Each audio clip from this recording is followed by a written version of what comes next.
Okay, we're going to start off with another angle of rasping here. Just cutting it down like I said, so this way we can save some time on sanding with the straight line and with the DA. Okay, so just watch the way I hold the rasp and watch the way I rasp. This is why I'm including all this footage, so you can see how it's actually done in real time.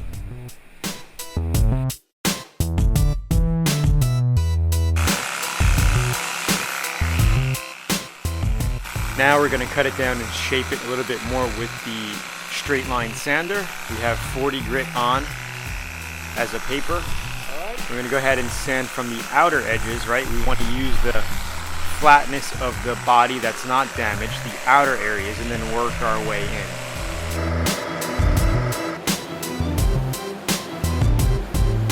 Again, we're going to be laying some guide coat down so we can finish it off by sanding with a block. Okay, and you always want to go in a crisscross motion.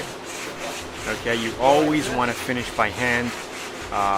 If you know what you're doing and you're really good, you can finish smaller areas with a DA, but big areas like this, you always want to finish by hand to get the best, flattest, best body work as possible, because you can control everything.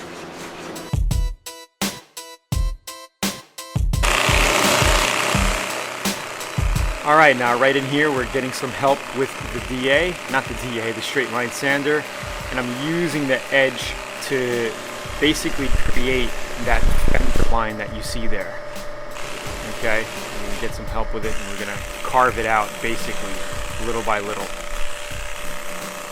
All just a learning process. The more you do it, the more you play with the tools, the more you're going to understand and feel how they work, and the better you're going to get. You know, that's the only way to get better at it is just to keep practicing and keep doing it, you know? That's all there is to it. And also watching. By watching these videos, it's going to help you out a lot, because you're going to learn just by watching. You know, when I first started bodywork, all I did was watch my father for hours and hours, you know, at you know, different times and do bodywork. That's about it.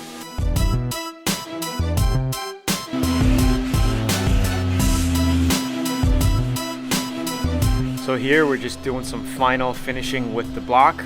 Again, you could use a longer block. I'm using the shorter block because I was working in smaller areas, and sometimes it's actually easier to use a small block when you're doing little work like this, you know, like little movements. You can see how I'm just doing little movements trying to get that crease, work that crease in.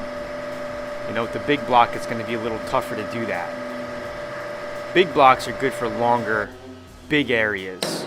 Now right here we had a little high spot, so I just tapped it down, and it's not enough to put more Bondo on it. So I'm just going to primer right over that, and then lay a little piece of glaze putty right over that.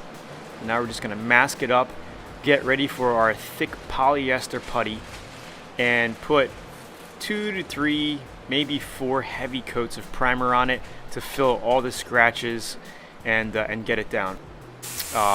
A quart of material, so it's very little hardener for this stuff. It actually worked out pretty good. It fills really thick, and it worked out pretty well.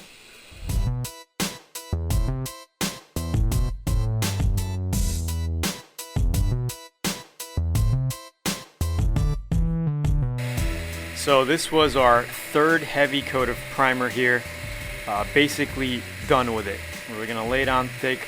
Now we're going to let all of this dry, go over some spots with some glaze putty, little chips and nicks that we missed, and water sand all that out with 400 grit paper, and we will be ready for our base coat, clear coat. So I hope you enjoyed. I'll see you in the next clips, and thanks for watching.